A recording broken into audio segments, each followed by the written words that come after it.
नमस्कार, विचारांचा तारा न्यूज चॅनलमध्ये तुम्हा सर्वांचे सहर्ष स्वागत। मानवाचा सर्वांगीण विकास होण्यास शिक्षण महत्त्वाचे। युवराज पाटील। आजच्या जगात शिक्षण हे महत्त्वाचे आहे। शिक्षण म्हणजे आयुष्य चांगले घडवण्याचे शस्त्र आहे। त्यासाठी पालकांनी आपल्या मुलांना चांगल्या संस्काराबरोबर चांगले शिक्षण द्यायला हवे। त्याचबरोबर आपली मुले सक्षम व ज्ञानी बनण्यासाठी पालकांचे संस्कार व योगदान महत्त्वाचे आहे, असे मत प्राध्यापक युवराज पाटील यांनी व्यक्त केले।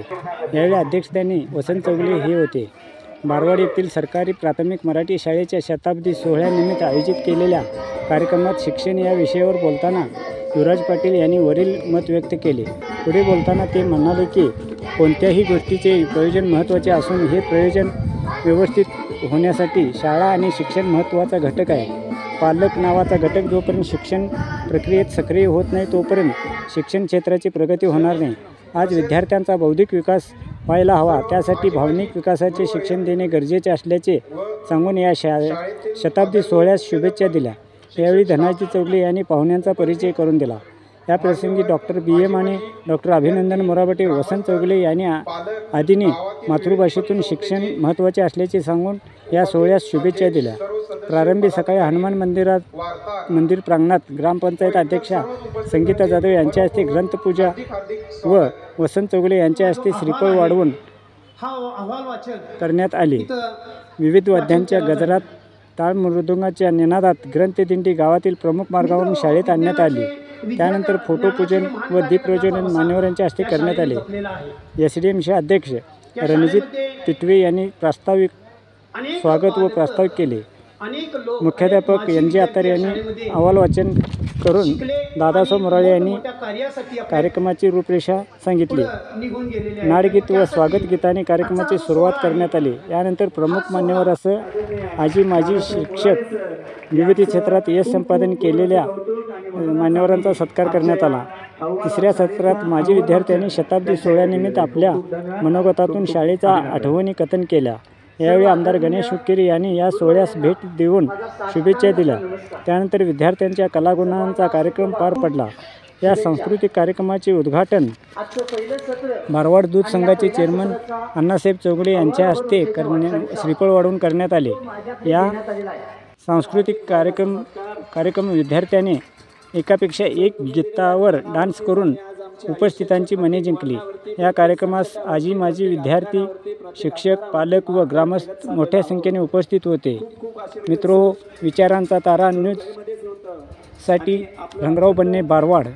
मित्रहो, आमच्या या विचारांच्या तारा न्यूज चॅनेलला सबस्क्राईब करून, लाईक करून, शेअर करावे अशी विनंती करतो आणि इथेच थांबतो। धन्यवाद।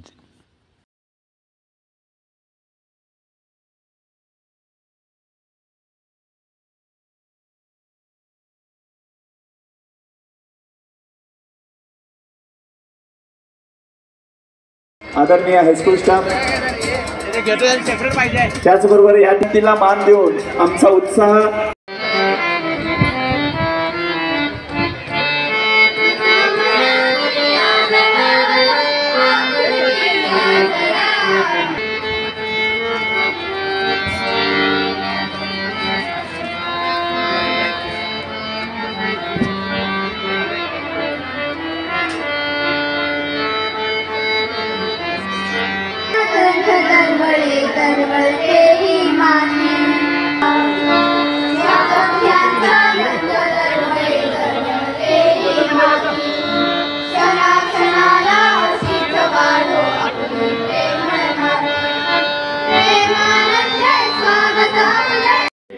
अज्ञानाचा अंधार दूर करण्यासाठी ताकद असलेली ज्योत प्रज्वलित करण्यासाठी करत आहेत। अठरा सत्राचे अतिथी दिव्यत्वाच्या ज्योतीने अंधकाराचे सावटीतल्या प्रत्येक मनामधून दूर व्हावे आणि प्रत्येकाच्या जीवनात प्रकाशमय वाट यावी असा सर्वांनी टाळ्याच्या गजरामध्ये कार्यक्रम उपस्थित सर्वांना या ठिकाणी विनंती आहे की आपण टाळ्याच्या गजरात या ठिकाणी आगमन झालेलं आहे। यानंतर धुळे सरांचं टाळ्यामध्ये ही कॉमर्स शाखेतून विषयामध्ये 100 पैकी 100 गुण घेतलेले आहेत। त्याचबरोबर 5 विषयामध्ये ती टॉप मध्ये आणि तुम्ही त्या परिसरामध्ये आहात। दुसऱ्या बाजूला जसं तुमच्या पाण्यामुळे आमचा परिसर इतका हिरवा झालेला आहे, भौतिक सुविधा अनेक मिळाल्या, त्याच पद्धतीनं आज देखील आम्हाला तुमच्या शब्दानं 4 वाजता शाळेमध्ये संध्याकाळी 5 वाजता घराकडे परत आणायचं. एक दिवस घटना शाळेमध्ये अशी घडली की शाळेमध्ये जो प्रश्न तुमच्या माझ्या आयुष्यात अनेक वेळा शिक्षकाने आम्हाला विचारलाय तो प्रश्न त्या मुलीच्या वाट्याला आला. आम्हाला तो प्रश्नाचा सामना प्रत्येकाला करावा लागलाय. आपल्याला तो प्रश्न असा असतो, मोठं झाल्यानंतर तुला काय व्हायचंय? आणि शिक्षकांनी शाळेमध्ये हा एक दिवस प्रश्न विचारला. पहिल्या मुलग्यानं उत्तर दिलं डॉक्टर व्हायचंय, दुसऱ्यानं दिलं इंजिनियर व्हायचंय, तिसरा मुलगा म्हणाला शिक्षक व्हायचंय.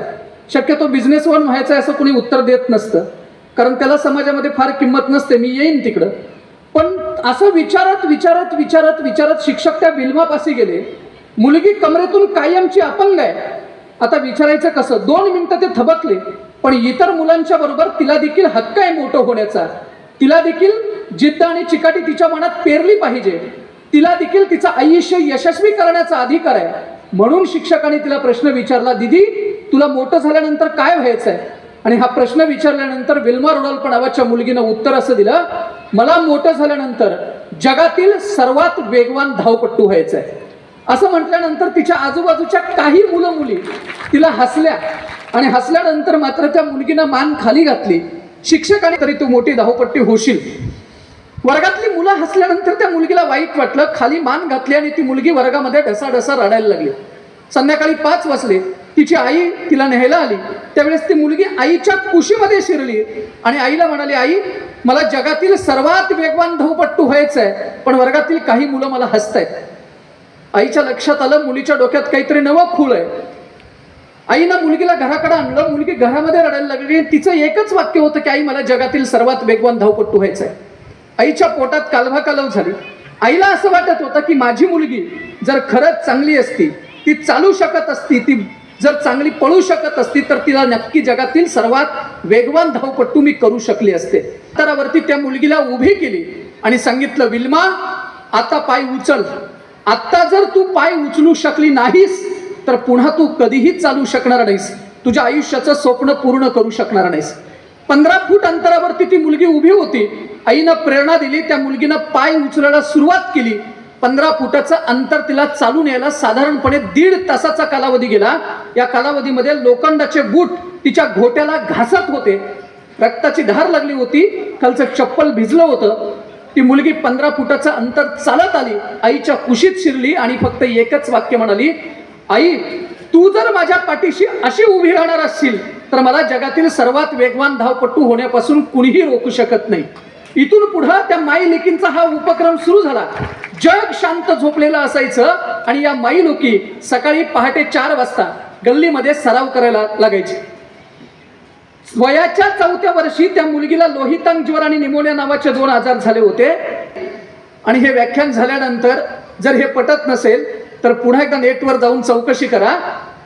1960 सालची जी ऑलिम्पिकची स्पर्धा झाली त्या स्पर्धेमध्ये जुटा हेन नावाची जागतिक क्रमवारीत अनेक सुवर्ण पदकं मिळवलेली पहिल्या नंबरची जी महिला होती, त्या महिलेच्या दुसऱ्या ट्रॅकवरती जुटा हेनच्या ही विल्मा रुडॉल्फ उभी राहिली आणि 6 सुवर्ण पदकं मिळून 1960 सालच्या ऑलिम्पिकच्या स्पर्धेत विल्मा रुडॉल्फ ही जगातील सर्वात वेगवान धावपट्टू ठरली. विल्मा रुडॉल्फला जगातील सर्वात वेगवान धावपट्टू करण्यामध्ये 2 गोष्टी कारणीभूत ठरल्या होत्या. पहिली गोष्ट, शाळेमध्ये तिच्या शिक्षकांनी तिला विचारलेला प्रश्न की तुला काय व्हायचं आहे आणि मोठं होण्यासाठी तू सातत्यानं प्रयत्न करत राहा, पाठीवरती तिच्या शाबासकीचे दिलेला हात. आणि दुसरी गोष्ट, तिचे पालक म्हणजे तिची आई सकाळी पहाटे 4 वाजता आपल्या लेकीसाठी उठून तिच्या सरावामध्ये स्वतः प्रत्यक्ष सहभागी होत होती. शिक्षणाचा महत्त्वाचा अर्थ आम्ही समजून घेण्याची वेळ आत्ता आली. पाश्चिमात्य म्हणजे 150 वर्ष राज्य केलेल्या इंग्रजांनी शिक्षणाची एक व्यवस्था आपल्या देशामध्ये सुरू केली. 450 वर्षाच्या शिक्षणाचा इतिहास बघितल्यानंतर आमच्या लक्षात काय येतं, होयबा म्हणणारे लोक तयार करण्यासाठी इंग्रजांनी जगाच्या एकूण शिक्षण व्यवस्थेचा जर तुम्ही अभ्यास केलात तर तसं दिसून येतं मनाचा, भावनेचा सगळ्यात जास्त अभ्यास केलेली व्यवस्था कुठली आहे तर ती भारतीय शिक्षण पद्धती आहे. बुद्धीला वळण लावल्यानंतर माणूस काय होतो तर तो बऱ्याच वेळा सांगितलेली गोष्ट योग्य पद्धतीनं पूर्ण करतो, त्याच्या स्वतःच्या मतांचा विकास होत नाही, मनाचा विकास होत नाही. आणि आपल्या शिक्षण पद्धतीमध्ये मनाचा विकास ठेवले. जगामध्ये काय चाललंय आणि पूर्वी काय होतं, आता काय चाललेलं आहे, हे सगळं तुमच्या आई वडिलांपुढे समोर तुम्ही ठेवले. परंतु काय आम्ही एक सांगायची गोष्ट म्हणजे काय, शिक्षण हे आताच्या काळामध्ये विकत घ्यायचं परिस्थिती पडलंय. पूर्वी काय होतं शिक्षण आणि आता शिक्षण तिच्यामध्ये अजय गजा विषय काय परिस्थिती असणार आहे 1925 साल आम्हाला माहीत नाही. ब्रिटिशांनी इतकं आपल्या सगळं लुटलं होतं, सकल धंदे टाकले होते, पूर्वजांनी आपला इतका मार खाल्लेला आहे, अन्याय सहन केला आहे. आणि त्यामध्ये कुठलं स्वराज्य आणि त्यावेळेस कुठलं काय असणारं स्वातंत्र्य आणि त्यावेळेस कुठल्या शाळा, त्या काळामध्ये बारवाडसारख्या असणाऱ्या त्या मोनी व्यक्तींनी मला वाटतं अशा प्रसंगामध्ये अत्यंत प्रतिकूल परिस्थितीमध्ये ही शाळा ज्या त्यामध्ये बारवाडच्या देशात असणाऱ्या लोकांच्या डोक्यात शाळा सुरू करण्याची पहिला विचार जो आला असेल, जे पूर्वज आम्हाला माहीत नाहीत, पण त्यांच्या विचाराला आणि शाळा सुरू करण्याच्या मी प्रत्येक अत्यंत असलेल्या उदात्त विचाराला मी पहिल्यांदा नमन करतो की या शाळा या ठिकाणी सुरू केली. शिक्षण म्हणजे नेमकं काय, आताच मला वाटते प्राध्यापक युवराज पाटील सरांनी मुख्य व्याख्या त्यांनी सांगितलेलं आहे. शिक्षणाबद्दल बोलावं तेवढं कमी आहे. त्यावेळेची काय परिस्थिती असेल मला माहीत नाही आहे, पण या मार्गदर्शन केलेलं आहे. आपल्या गावालगत असलेले भोजेचे परम आदरणीय डॉक्टर माने सर आणि आपल्या गावचे नजीक असलेले कारदग्याचे डॉक्टर अभिनंदन मोराबट्टे सर हे पण उपस्थित आहे. ही सुसंस्काराचं केंद्र आहे. शाळा हे व्यक्तीच्या परिवर्तनाचं केंद्र आहे. शाळेमध्ये मनुष्याचा, विद्यार्थ्याचा सर्वांगीण विकास होत असतो. त्याच्यावर चांगले विचार रुजत असतात. हीच वेळ असते विद्यार्थ्यांच्या जीवनामध्ये. इथं चांगलं काहीतरी आयुष्यासाठी मिळवण्याची शिदोरी या शाळेमधून आपल्याला मिळत असते.